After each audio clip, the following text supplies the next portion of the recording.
Awesome. And it looks like we're live. Hey everybody. Welcome to today's webinar. We're going to get started in just a couple of minutes. If you need to grab anything, grab a drink, or just settle in, get some note-taking apparatus.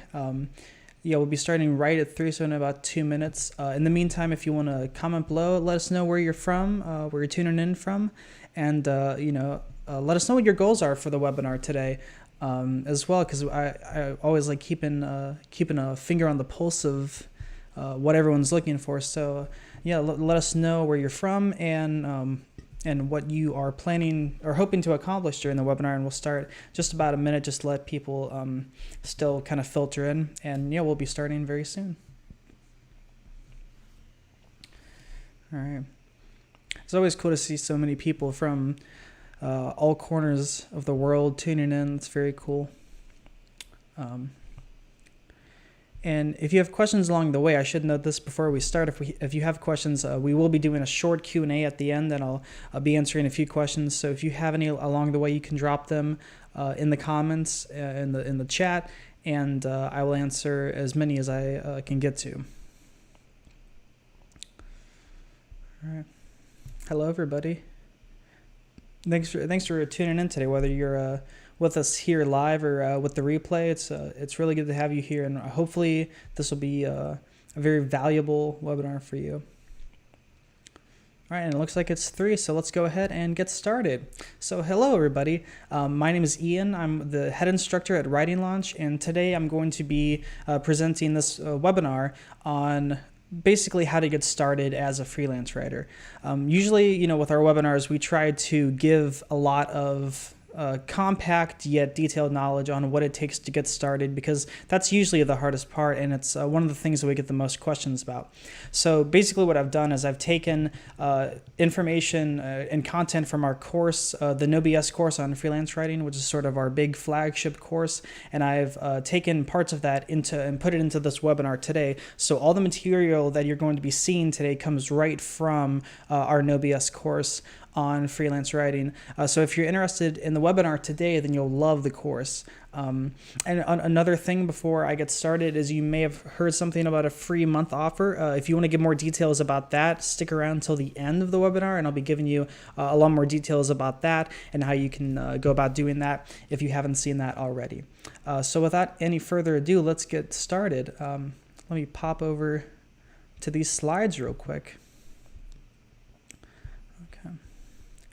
Let me start these up. And hit play. All right. So like I said, everything that I'm going to be talking about today comes from the No BS course on freelance writing, which is our main course that's great for beginners. It's really great for anybody, especially if you are kind of lost in terms of how to get started or how to get a leg up in freelance writing. And so all this information is coming right from that course. And like I said, if you stick around to the end to get more information about the free offer, then you'll learn even more about the course and a lot of our other courses as well. So before we begin, I have just a couple of housekeeping things that I always like to take care of.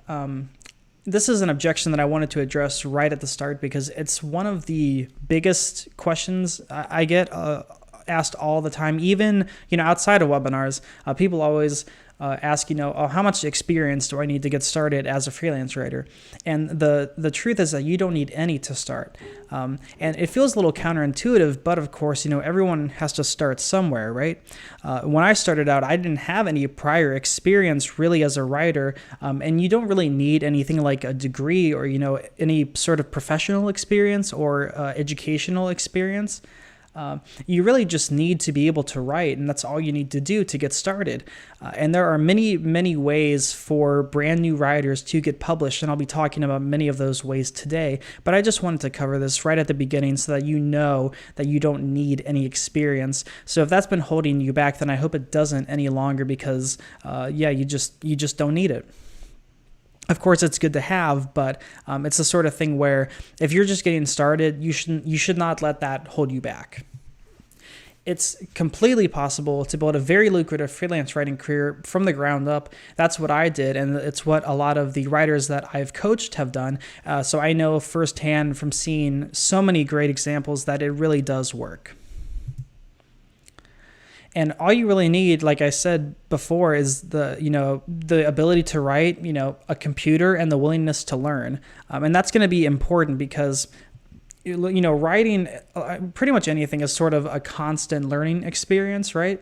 And writing is no different. When you become a freelancer, you have to learn a lot of stuff. And we teach a lot of that stuff in our courses. But, there's a lot of stuff that you have to learn just from experience. So you have to be able to, roll with the punches a bit and, take them on the chin. Now, another thing that I wanted to just delineate here is that we're going to be covering freelance writing, not creative writing. We've had some people before kind of assume that we cover creative writing as well, and these terms are kind of vague, so there's a lot of confusion out there. But generally speaking, when we talk about freelance writing, we mean, writing for, to make a living, writing for businesses and publications and people and things like that, not publishing, poems and stories and essays and whatnot. So I just wanted to clarify that. But even if you are a creative writer, that actually is kind of a leg up too when it comes to freelance writing, because you already have some writing experience. And in fact, we actually have a course to help you transition your creative writing skills over to freelance writing. So if that's something you're interested in, definitely stick around. But this knowledge can be applied to really any sort of freelance writing, no matter if you want to write for publications or for clients or what have you.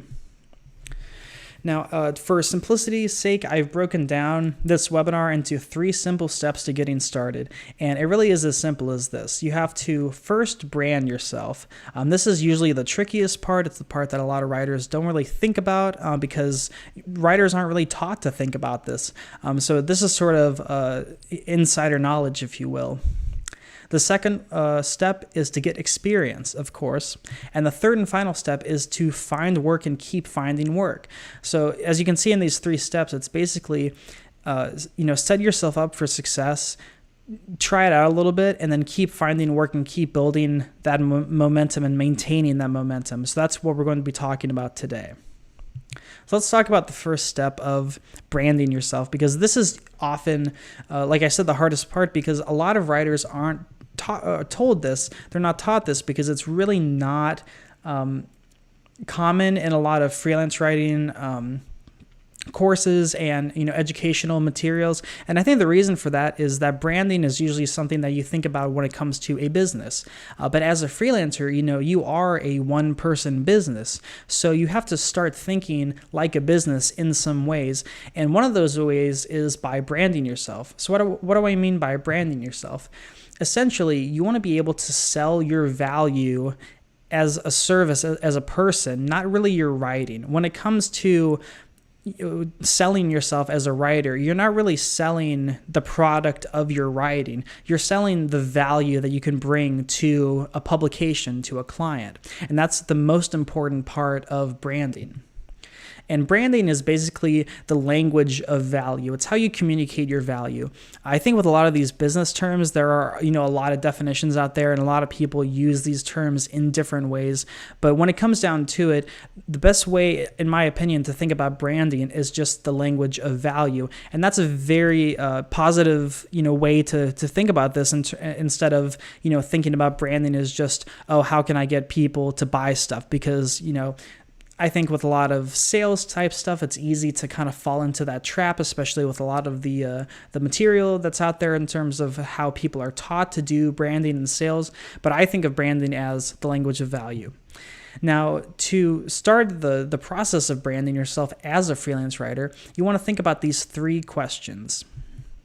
First, what value do I bring? And this is important because it's sort of the most basic question. It's the most fundamental question, but it makes the biggest difference, because if you can't express your value in a clear and concise way, then you're not only going to maybe miss out on getting work, but you're also going to not have a clear idea yourself of how to go forward. When you understand your value, when you understand what you bring to the table, it's much, much easier to get jobs and pitch yourself, to sell yourself, to put yourself out there, because you know what you do. You're not being pulled in all these different directions. You have a very clear path forward, and I think that might even be more important at the start than actually communicating your value, is just knowing what your value is. And a second question is, what is my niche? And this is another pretty common question. And it's also one of the hardest ones, because what I see writers do a lot is they'll get torn between, so many different niches. They'll say, well, I want to write about this or this or this or this or this. And I always say, the best way to start is to just pick one, maybe whatever one you're most passionate about, or one that you have found a lot of content about. Like if you search it on Google or whatever and you come up with a ton of different publications and websites devoted to that niche, then it's probably one that you should consider writing for. Or maybe you just want to, blindfold yourself and just throw a dart at one and pick whatever one lands, pick whatever you land on. And there's really no bad way to get started. It's sort of cliche, but the best way to start is to just start. So when it comes to niche selection, you want to think about all these things, but in the end, as long as you get started and just kind of focused starting on one niche, then you'll be fine. And what is my style is the third question. Now, this is a little bit trickier of a question, because style is something that, develops over time. It's something that you might not know 100% first, right off the bat. When you're first starting out, what your style is, but as you go on, as you progress, and as you pick up different stylistic elements in your writing, you'll get a better idea of what your style is. But as best you can, it's a good idea to, at the outset, try to define your style. Think about, ask yourself questions like, how do I write? What words do I tend to use? Do I tend to have a more casual or a more formal tone? Who is my audience? Questions like this. Getting just a grip on yourself as a writer. That's what these questions are about, because in order to brand yourself, you have to understand what it is that you do in the first place. And this might sound like really basic stuff, but it's surprisingly uncommon. When writers start out, they don't really think about these things because they're not trained to. So this is all really important stuff to think about. One helpful exercise that you can do is to create a mission statement that answers those questions. And this can be really simple. One example here is, I'm a health and wellness writer who helps busy people eat better and exercise more. And this is a really short statement, but it's packed with a lot of information. I mean, it's really incredibly detailed for just one sentence. And to break it down, let's think about those three questions and how this answers those three questions. So what value do I bring? Well, you help busy people eat better and exercise more. Easy. What is your niche? It says right there, health and wellness. What is my style? Now, this is a little interesting because it doesn't really say anything specifically about style, but the way that it's written is sort of a way of expressing your own style, is just the way that you write it. So in this case, I wrote it just kind of simple and casual, but not too casual. Just simple, respectful content. That's very sort of benefit driven, right? This is all about, this is what I do. I help people eat better and exercise more. And that's really packed in. That tells you a lot about your style. Is you're very, short, but descriptive enough and action driven. So when you're writing your own mission statement, you want to think about that. You want to think about the actual way that you wrote your statement, and maybe include a little snippet about your style if you want to. I just omitted it here, but you can include it if you want. And if you'd like, you can even follow along and create a short mission statement right now, and you can post it in the chat for everyone else to see, and comment on. Maybe you can bounce off each other's ideas. I think that's always one of the best parts about doing live chats, is just being able to interact with everyone. So I think that's really positive. And if you want to do that, then go ahead and give that a go. Now, going back to niche selection, you do want to make sure that you have selected a niche, right? You don't want to go overboard. I would recommend focusing just on one, at max 2 niches at first. And the reason is because, there's really no limit to how many types of topics you can write about. But when you're starting out, it's very easy to get overwhelmed. Especially when it comes to getting work. And we'll talk about this a little bit later, but I've seen so many writers who have a lot of trouble just gaining the confidence to put themselves out there.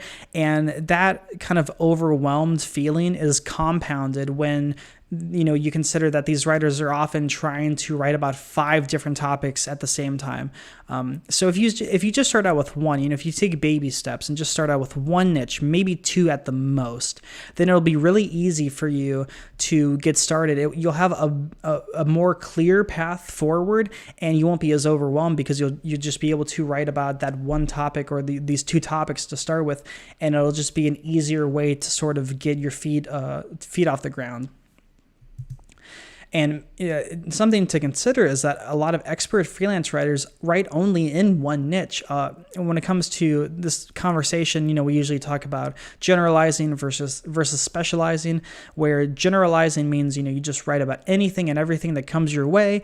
And specializing is obviously specializing in one or just a few niches. And a lot of writers specialize in just one. So that's something to think about as you think about your niche selection in terms of thinking about the long term.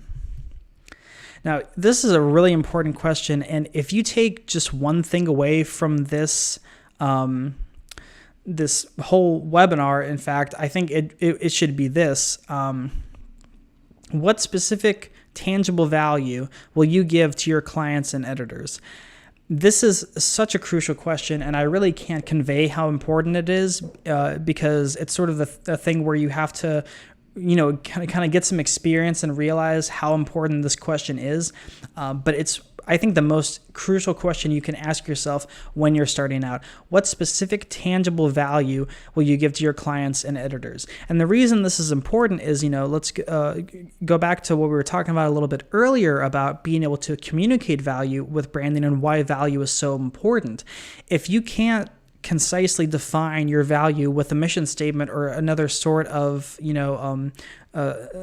statement, then you'll have a harder time getting work because you won't even know what you can offer. You won't have an idea of the results that you can promise to the people that you work with, right? And that is incredibly important because when it comes to business, people aren't buying really your content. They're buying you. They're buying the relationship. They're buying the value that you can provide to them. And the sooner that you realize that and can really get a hold on that, the sooner you can really find some success. So take a second and just kind of think about this question. Mull it over in your head a little bit.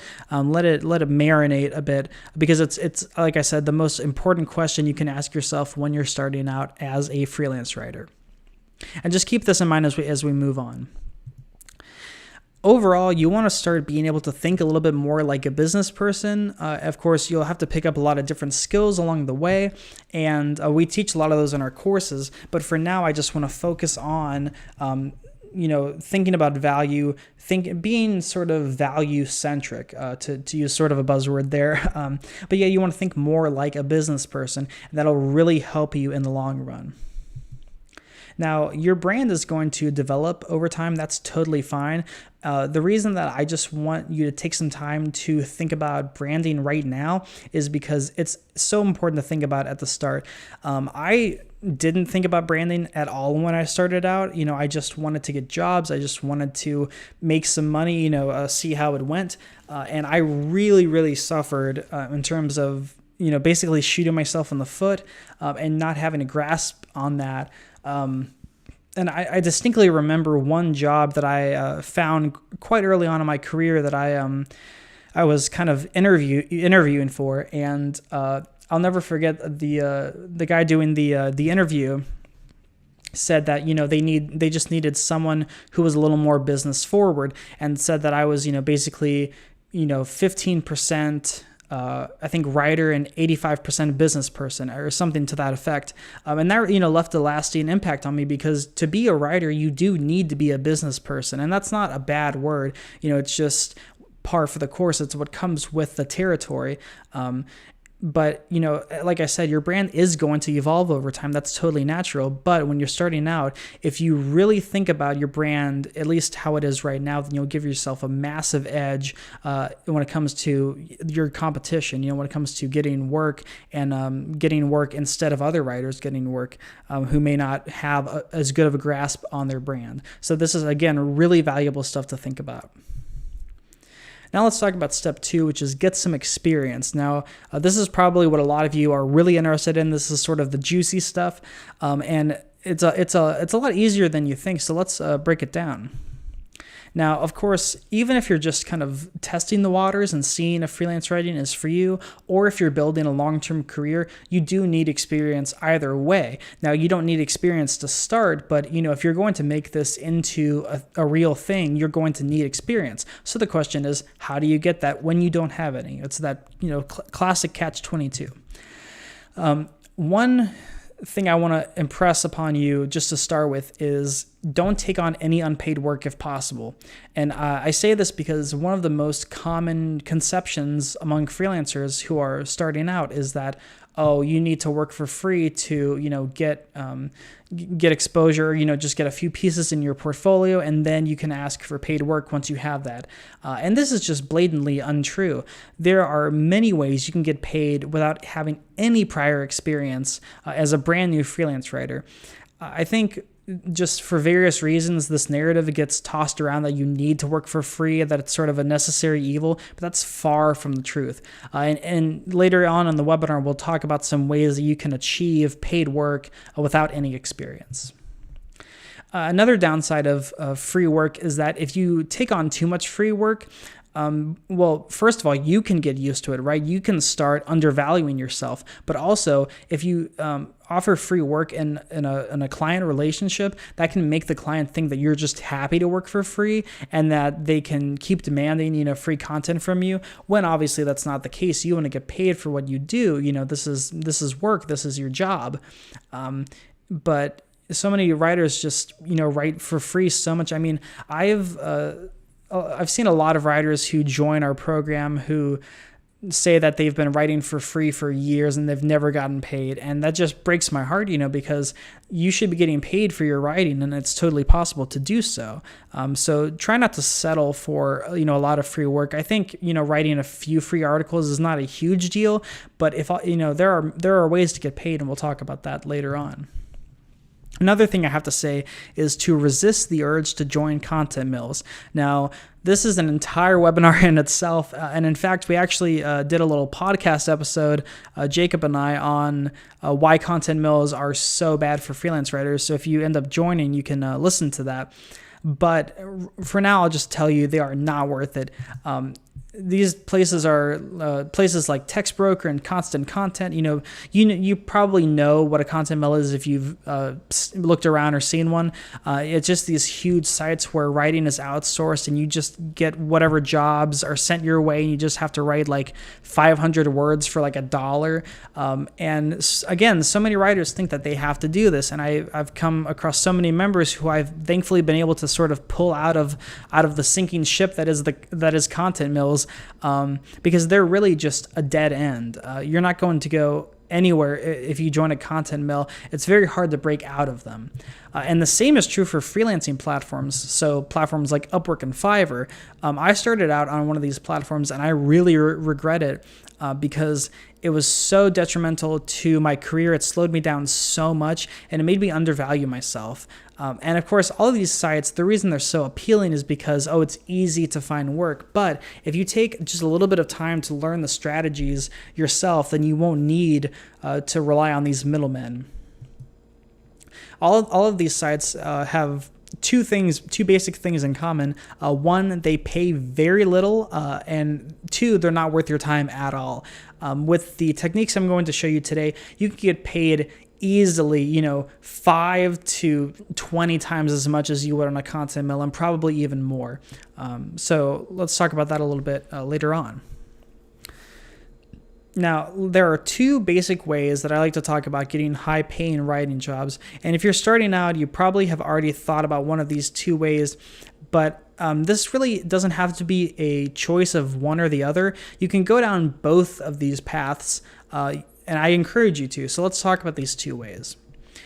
The first avenue is to write for publications. So, digital magazines, print magazines, newsletters, any sort of publication that goes out there, a lot of websites, a lot of blogs, things like that.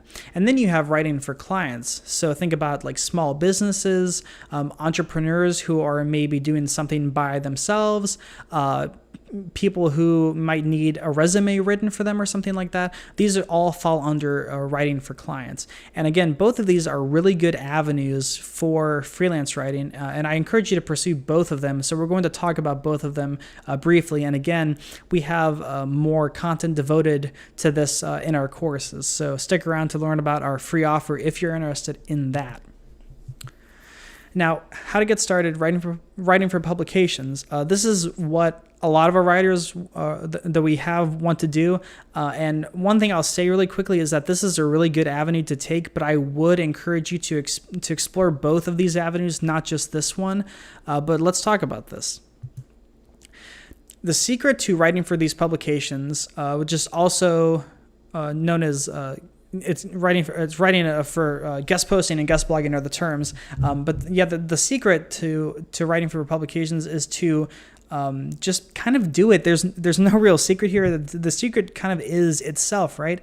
And like I mentioned, it's also called guest posting or guest blogging. Basically, you want to find websites that accept content from freelancers and write for them. That's the big secret here.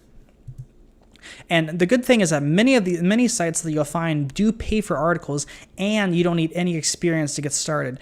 And this is way more common than you think. I found that, and this depends on where you look, and we'll have a little bit more information on that in a second to help you out. But it really depends on where you look. And if you look in the right places, it is very easy to find really good sites that pay quite a bit of money for articles. And again, they don't require any experience. They want a good article. They want a good pitch, right? And that's all that matters. And these sites pay much, much better than content mills and freelancing platforms. And you also can have more trajectory with these. You can actually go places when you write for these websites. Now, if you want to do this, what I would recommend is looking for a writer's guidelines page. And this also has many other names like submissions guidelines or the Write For Us page. But basically, this page is going to tell you everything you need to do to successfully write for the site. So you want to read it very carefully. You can often find this if you just Google it, or if you look at the bottom of the website. It usually has a link there if they accept content, or sometimes it's on the contact page. Just have a look around at the publication you're considering, and you should find it pretty easily. And again, this is the most important page when it comes to learning about what the publication wants. Usually they'll have pretty strict requirements for how to pitch them and how to send them articles and things like that. And you definitely want to read and follow all of those guidelines. And one extra tip that I'll give you here is that a lot of publications accept only pitches, while others, they want you to send in entire articles. And we always suggest go for the websites that just want you to pitch them. That way you don't risk, wasting all this time writing an article that will never see the light of day. Because if you write an article specifically for one publication, it's almost impossible to get that published elsewhere because you made it just for that specific publication. So try to stick with websites and publications that just ask for pitches. Now, to help you out here, we're going to talk about some of the features that we have in Writing Launch if you want to take us up on our free month offer. And our first exclusive that we have is the Paid Publishers Directory. This is an absolutely massive resource that's getting updated every month with hundreds of new opportunities. Basically, it's just a huge directory of publications and websites that pay for writing, and you get information on how much they pay. It's organized by niche. You can search up different publications. It's a really, this is I always say this is the resource that I wish I had when I was starting out, and that's still true to this day. It's just absolutely gargantuan. And if you're interested in writing for publications, this is definitely something you should look at when you join up for the free month and hopefully beyond. And to go with that exclusive, I also want to talk about briefly our bulletproof pitching system, because of course, if you want to pitch publications, you have to not only find publications to pitch, but you also have to know how to pitch. And we have a whole 4-week course on pitching called the Bulletproof Pitching System. And it goes really in depth into what makes a good pitch, what an editor is looking for, little tips and tricks that you can use to optimize your chances of getting published. And it's also very action based. So you're going to be actually hopefully pitching along with the course. As part of the course, you'll be sending out pitches. So it's a really nice hands-on way to get started with pitching. And we hold your hand throughout the process, but we also kind of let you on your own a little bit to experience what it's like to go out there and pitch. So this is a really great course. And if you're interested in pitching for publications, this is definitely something that you want to check out. Now, once you've gotten a few articles that are published and bylined, and that's very important, they should credit you by name, then you can set up a portfolio to get even more work and sort of, show new clients and editors where you've been published before. And I often recommend just using a service to create a portfolio. Some popular ones are Contently, Journo Portfolio. You can even make one on LinkedIn if you have a LinkedIn. So all of these are great options to make a portfolio to show prospective clients and editors. And if you have a website, you can host your portfolio there. We actually have a course on making a website too. So if that's something you're interested in to, direct clients to, then you can learn about that as well. But this is just sort of the basics of setting up a portfolio. It's a really simple thing. I think a lot of writers think that their portfolios need to be really flashy and have all these bells and whistles. But in reality, you just need something simple that's easy for people to find and navigate. Yeah, it doesn't really matter where you host it as long as people can just easily view it. That's what matters most when it comes to a portfolio. Now I want to talk about getting started with private clients. And again, these differ from publications in that these are usually just smaller businesses or people or entrepreneurs that you're working with who need different writing things done for them. So let's talk a little bit about this, because I think this is a little more advanced than writing for publications, but I think it's also really more rewarding. I've built a lot of wonderful relationships over the years by working with clients directly, with working with small businesses that are doing awesome things, working with entrepreneurs who are, really doing cool, putting out cool products, helping people in different ways. It's a really cool way to put your writing to use. Now, a good simple way to get started is to use Reddit, which is a social media site that sort of is comprised of all these small communities. And one of those is the For Hire community, which is where freelancers go to post their services and also where people go to hire freelancers. I mean, it's a great way to directly connect with people at smaller businesses and, connect with entrepreneurs. It's sort of the thing where you have to be careful, when using it, you want to make sure, to look out for any red flags, but it's definitely worth your time to use. Yeah, again, be a little bit careful when you go there, and always use a contract. And that's something that we talk about more in depth in the course. I don't want to talk about it too much because it could just, again, it could be its own webinar. But you always want to use a contract. There are many templates out there that you can use and modify to your liking, but you want to make sure that when you're working with a contact or working with a client, you want a contract. And you don't need one when you're working with a publication, just because they usually have either their own contract or it's just since publications pay writers, it's sort of what they do, and there's sort of an honor system there. But I've really never seen that go wrong. A couple of times it's happened, but usually it's with clients because, businesses and individuals aren't beholden to the same rules as, a publication that is constantly putting out content. So when it comes to just clients, you want to make sure that you are using a contract, and consider requesting all of the payment up front. In most cases, like unless it's a ridiculous amount of money, businesses and individuals should have no problem paying you the whole amount up front. And that's another way to just make sure that you're not going to get scammed or otherwise, swindled in any way. And Reddit is really an excellent way to find high-paying clients. I found one of my highest-paying jobs there. I found countless other very high-paying jobs on there, connected with a lot of cool people and cool businesses. So it's a great way to go about finding work. And we have more about this in the courses, like I said, in our job searching sections. But for now, I'll just leave it at this. If you want to go kind of poke around, learn how to use Reddit, it's a little overwhelming at first, but I promise that it's worth it. Now let's talk about the final step, which is kind of continuing this momentum and finding work. Now, once you have a portfolio, let me go back. Once you have a portfolio, whether that's writing for publications or writing for clients, then you can really begin your search for regular work.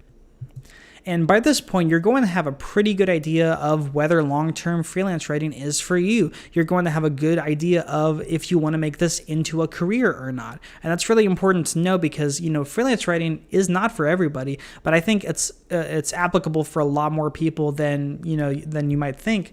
And if you've been curious about it, then it's probably something that you would be very interested in and very good at. So it's definitely something to think about around this stage of the game. Now, if you want to continue on, a good way to continue is to start by seeing if those websites you wrote for in step 2, if they need more content. So if you wrote for publications or for clients, approach those same places and people and ask, hey, do you need anything more done? Or do you know anybody who needs anything done? Even a simple question like that can really yield great results. And it's really possible to build long-term relationships with these people and these businesses and these blogs, and you can become a regular writer for these places or even a staff member. That's happened to me before. I've seen it happen before, and it's really a cool way of sort of climbing the ladder in this case. Now, if you're really focused on getting published, I'll give you a couple extra tips on how to do that. One way, and this is probably the most important way, is to refine your pitch. And again, make it value focused, make it value centric. When it comes to pitching, and we have other content on pitching that you can watch on our YouTube, and we also have the whole course on it. But one of the biggest tenets of pitching that we put forward is that pitches should be short, and that's because editors are insanely busy and they just don't have time to read these long pitches. So by refining your pitch and making it really, really, really short and really direct and to the point, you have a much higher chance of getting published. And if you have our pitch template, or if you want to access that as part of the free month, you can use that as a guide, or you can use any template as a guide, but you want to personalize it. Any template that you use just as it is, it's going to sound a little stiff. It's going to sound a little not like you. And you want to personalize it so that it's basically in your voice. And that's really important as well. And like I mentioned, keep it short. You want to keep it maybe 4 to 5 lines total. Or even shorter if that fits, but around that is a good length. Now, once you've sent out a pitch, you want to make sure to follow up, and this can often mean the difference between rejection and acceptance. Now, if you don't hear back in about 2 to 3 weeks, I would recommend following up with just a short one-line reminder saying, hey, do you have any update on this or something to that effect? Just, be polite, be professional, be short, respect their time, and, just follow up very gently, and you'll most likely at least get a response back at that point. And again, another thing about pitching is that it's kind of a numbers game. You have to do it a lot. You have to get better at it. The more you do it, the better you'll get at it. So that's something to keep in mind as well. Now, if you're more focused on getting clients and working with them, then I'll share a couple of tips there as well. When you reach out to a prospective client, one great thing to do is to list your benefits. And just a bullet point list can work really well here. The idea is that you break down your value into specific results that the client can achieve. So, for example, it would be something like, if you hire me, I can do A, B, C, and D for you. And those are all, results that the client will get. So maybe I'll help you sell more, or I'll, get more people to read your book, or I'll get more people, to click on your link to get your free video or something like that. Any way that you can help a client, you want to list that. You want to make it very clear what the client is going to get from them working with you. Again, be value centric. Think about your value. Think about specifically what goals you can help the client accomplish, what results you can help them achieve, and just list that plain and simple. Now, when it comes to clients, I really recommend using a project rate. So that's just one flat fee for a whole project. You can also use a per word rate. I'm not a huge fan of this, but if it's something that some clients might be a little more comfortable with. But all things considered, you definitely want to at least try to use a per project rate. And don't use hourly rates just because they're not ideal for freelancers at all. And it's also a way of undervaluing yourself because, people kind of think of freelancing as sort of this thing where they're buying your time. And we have this great interview in the No BS course with a freelancer who talks about the reason that he doesn't do hourly rates is because he's not selling his time. He's selling, his value, and that really stuck with me, and that's one reason that I always say don't use hourly rates. So that's something you have been doing. I would really recommend reconsidering. And again, just like you would with a publication, you want to follow up with a client. Now, when it comes to clients, you have a shorter time window just because publications tend to be backlogged for, weeks or even months at a time. But usually when you're dealing with just like one person or a really small business, they don't have, as dramatic of a backlog as that. So you can usually get to them more quickly. So I would recommend if you haven't heard back in about 2 to 3 days, you can follow up with the client with a short one-line reminder, just as you would for a publication. Now, some other ways to find work that I just want to touch on briefly include, different job boards and newsletters. You're probably already looking at job boards, places like Indeed and Monster and what have you, and different newsletters you can sign up for. These are all really good ways to find jobs. And again, the more places you look, the more chances you'll have at finding new opportunities. And of course, there's Freedom with Writing, which I highly recommend if you're not already familiar with them. They post, so many good publications and websites and people that need writing done for them, and that different places that accept freelancing content. So definitely rely on them, I would say. Also, the Pro Blogger job board is a really good job board. I find it to be a little higher quality. I recently found a relatively new gig off there, and I now have a regular job doing that that pays very, very well. So it's a really good place to find work. Again, you're going to want to vet the posts a little bit, and we have a lot more information about this in our courses in terms of how to watch out for warning signs when it comes to job posts. But, if you exercise due diligence, if you stay careful enough, then you'll have a great experience looking on ProBlogger. Now, speaking about getting work specifically, another feature that we have in Writing Launch is case studies of how members, former members and just writers out in the community have gotten their work. And it's really, really interesting to see how different people get work. We have some case studies where people, kind of slowly work from job to job. Other people ask around and their networks, like, their friends and family, and get jobs that way. And these are really detailed and allow you to see how exactly people are getting work so that you can come up with new ideas yourself, or maybe use some of these ideas yourself to find work. And these are really, really helpful if you're kind of stuck on finding work. And again, we also have the paid publishers directory, but if you just want to figure out different ways to get jobs, then this is a great resource to utilize when it comes to that. Now I want to briefly do a Q&A here, so go ahead and ask any questions you have below. I'm going to talk about the free month offer here in a second, but I just want to make sure that you can get some questions in so I can answer them in just a couple of minutes. So if you have any questions at all about today, anything that you learned about today, or just anything I didn't cover, ask below, and in a minute I will get to as many questions as we can in our time today. But real quickly, I want to talk about our free month of Writing Launch, because if you read our email, you probably already know about this, but we are offering a free month of Writing Launch. We're still sort of in the throes of this pandemic, and times are still very tough. And so to try to help with that, we are offering a completely free month of Writing Launch with no strings attached. And as part of that, here are just a few things that you'll get. You'll get immediate access to all of our courses. Many of them are completely self-paced. Others are mostly self-paced, but have some limits on them so that you don't get overwhelmed. But you get immediate access to literally all of our courses. So you can take the No BS course if you want, to build a good foundation. You can take our pitching course. You can take any of our courses.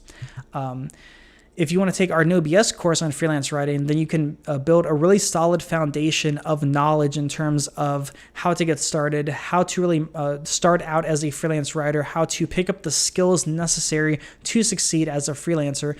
And, if you are just a beginner starting out, or if you're kind of coming back to it, this is a great course to take to get up off the ground.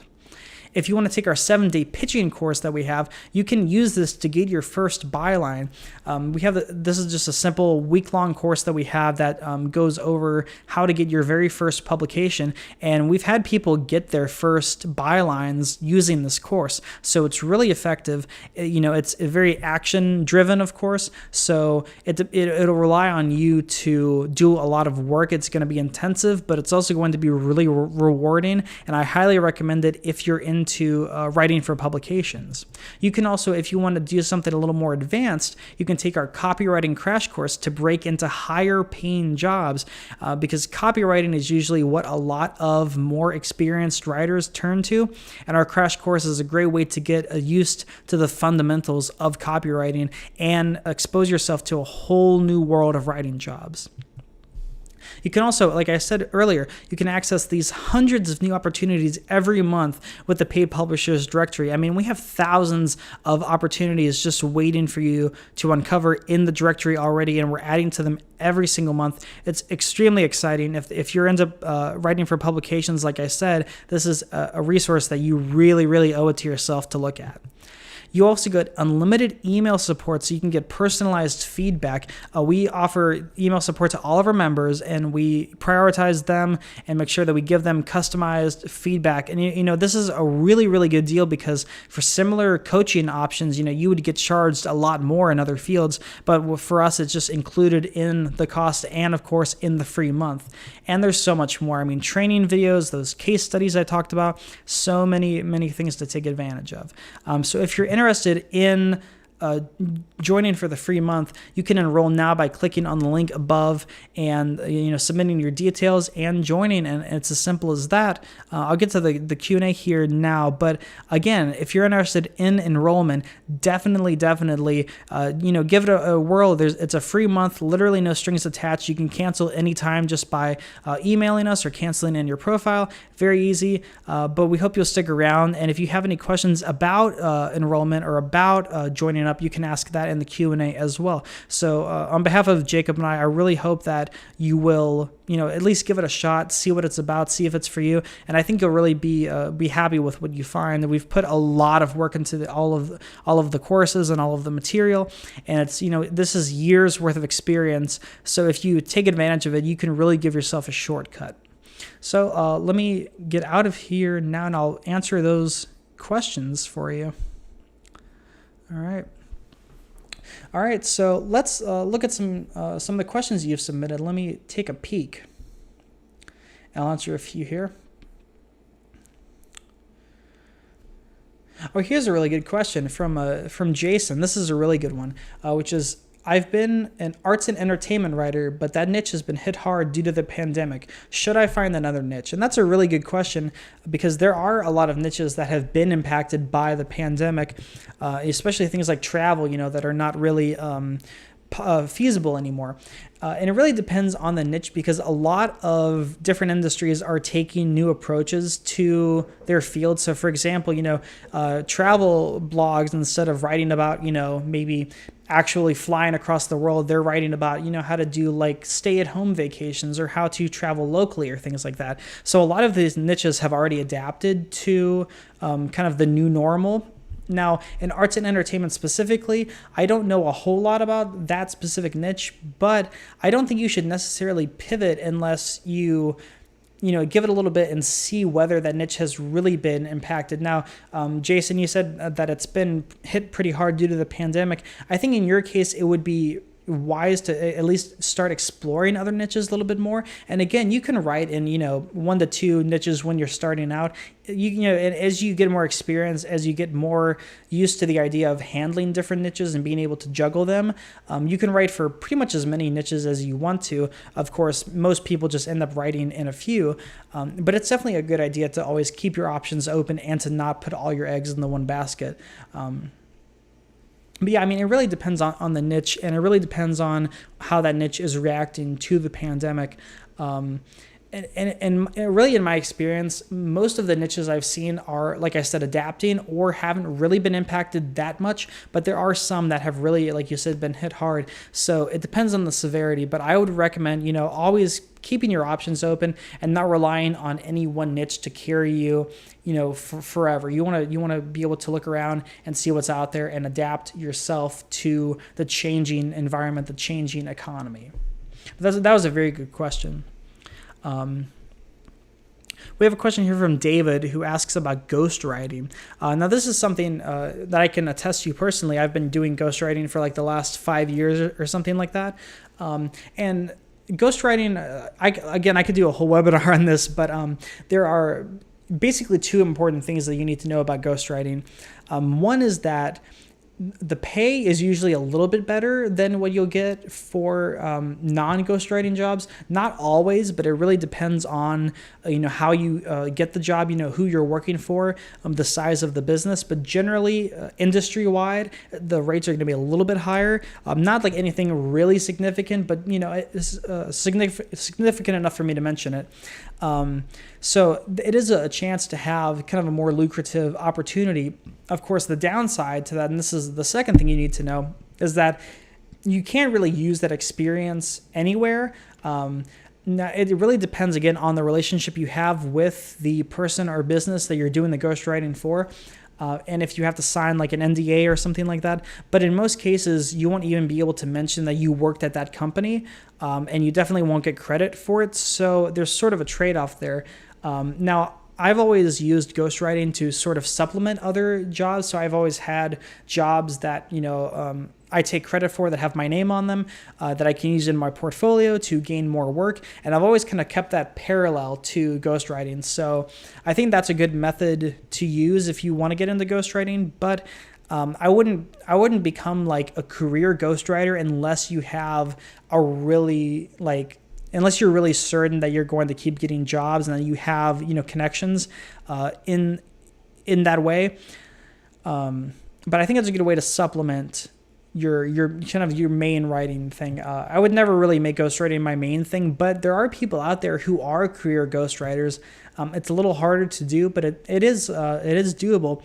But if you want to do it, I would recommend researching first, what kind of limitations there are and seeing if it's right for you, because it's definitely not going to be right for everybody. Now, I just saw another question that kind of piggybacks off that, from Ahu, who asks, how can I build my portfolio when I ghostwrite for a CEO and she puts her name on my writing? Yeah, and that's the thing with ghostwriting, is that you cannot take credit for it. You can't, say this is what I wrote, because you are writing for somebody and they're taking credit for it. So that's the big downside of ghostwriting.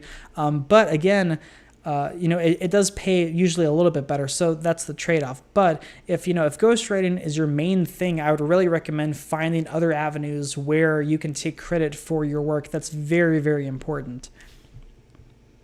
I'm seeing a couple questions about pay and how to figure out what to charge someone, and that's a really kind of complicated answer. What I will say is that if you join up for the free month, we have a masterclass video on setting rates that's about, I think it's over an hour long, that goes into detail on how exactly to calculate how much you need to charge and how to make a profit and things like that. So I would definitely recommend checking that out.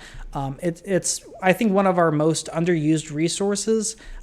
Just because I think it's a little more advanced in terms of thinking about all those kinds of calculations and thinking about things like, like profits and profit margins and things like that. But it's a very valuable resource. So if you join up for the free month, you'll be able to see that in the training video section. So I would definitely give that a look.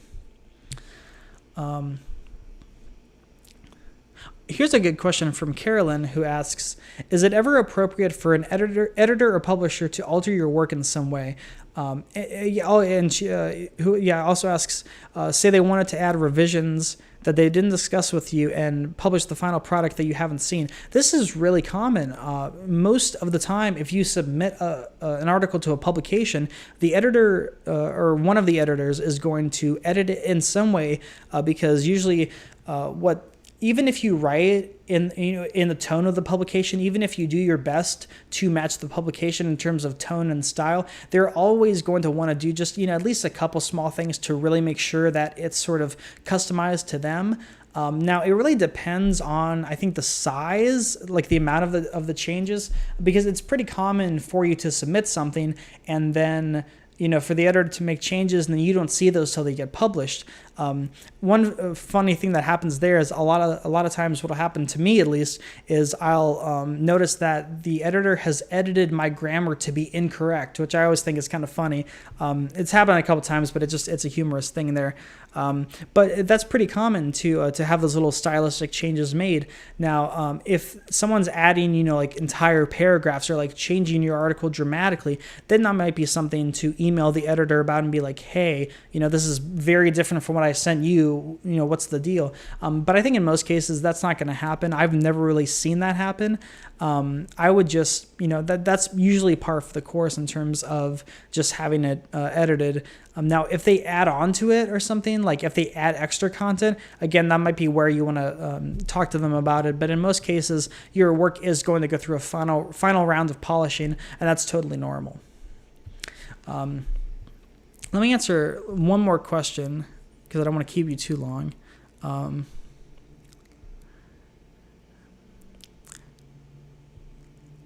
There's a good question from Ben, who asks, how many articles should I have in my portfolio before I start looking for client work? And what's the fastest way to build a high quality portfolio? Well, the second question I kind of already answered in the webinar just by, going out there, finding these publications that pay for articles, getting published there, putting those pieces in your portfolio, and then going from there. I think that's really the fastest way. Now, in terms of how many articles you should have, that's a really good question. it really varies. I've seen so many writers who have like a ridiculous amount of articles in their portfolio, like 25 or 30 or something like that. I think I have around 15, but I've been doing this for years. I think when you're starting out, I think the minimum number you want to have is 2 to 3 even. I wouldn't recommend having a portfolio with just one article just because it might, look a little suspicious almost. But I think 2 to 3 is a good amount to just start with, to just be like, hey, I'm a newer writer. Here's what I've done. I've still gotten published in a few different places. I still have, some content out here. But I'm still starting out. And since you're starting out, you don't need to have so many articles in your portfolio. I think it's really a matter of quality over quantity, right? Because you can have a lot of articles and that's all well and good, but you don't need a lot to get started.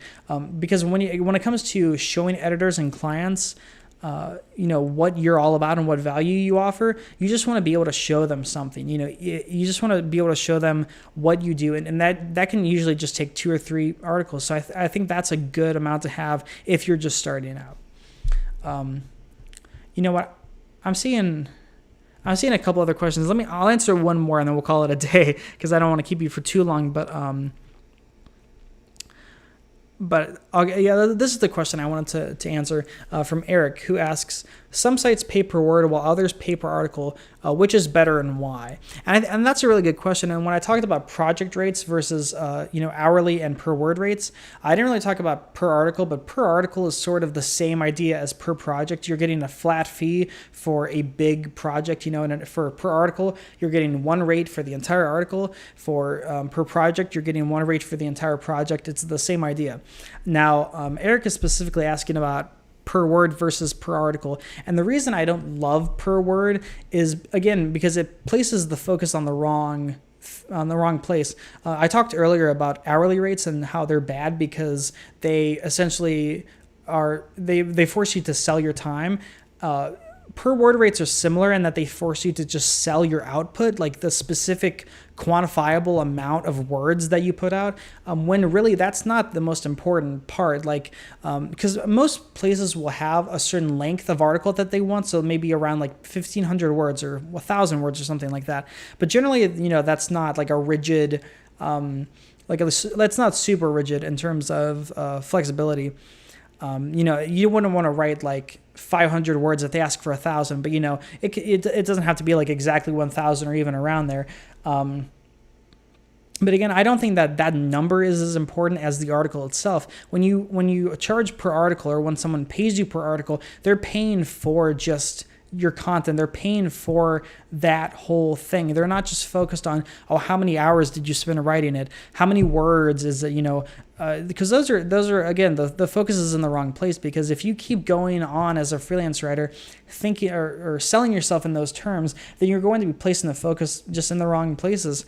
And that ultimately will probably end up biting you in the behind, because again, if you're selling something like your time or selling something like your output, then you're valuing yourself based on that. And you want to value yourself based on what value you offer to the client or the editor. You want to, place that value or place that focus where it matters, on the value, not on these measurable parts like amount or time spent, because that's not the important point. It doesn't matter how long you spent if the article is amazing. It doesn't matter how many words it is if the article is amazing. As long as it meets all the requirements and meets like the approximate length, I think that you should have no problem there. So that's in a nutshell why I prefer per article. And again, per word is fine. I don't think it's as bad as hourly rates, but I think that there's a lot of preference when it comes to per article over per word. So I would definitely recommend per article when possible. So yeah, I think that's about all the questions I can get to today, because we spent about a full hour. So I think that'll be it. Again, if you are interested in the free month offer, highly recommend clicking the link on this page and checking it out. Again, it's a free month, no strings attached. You can cancel anytime, and you can get all the perks, personalized feedback, access to all the courses. And I really hope if you like today's webinar, I would highly recommend joining up and taking the No BS course to just kind of continue this webinar. If you're coming over from creative writing, you can take our course for creative writers. I mean, there are just so many possibilities. Now, if I didn't answer your question, or if you have more questions just about Writing Launch in general, then feel free to email us at support@writinglaunch.com. We'll be happy to answer any and all questions you have. Again, that's support@writinglaunch.com. And yeah, we'll be answering as many questions, If for some reason we miss your question, just send us a little follow-up. We'll make sure we get to all of them. And yeah, any questions about just Writing Launch itself, or about our programs, or about our courses, anything, we'd love to hear it and love to help you out. And again, even if you have questions that I didn't get to in the Q&A, feel free to email me there. So again, I really hope you check out the free month. We put a lot of work into this course, and it's been amazing to be able to help so many people in such a weird year that we're having. So I really hope that if you're able to sign up for the free month, I hope it benefits you, and I hope you get a lot out of it. And hopefully I'll be talking to you soon. So I hope you have a great day and a great weekend, and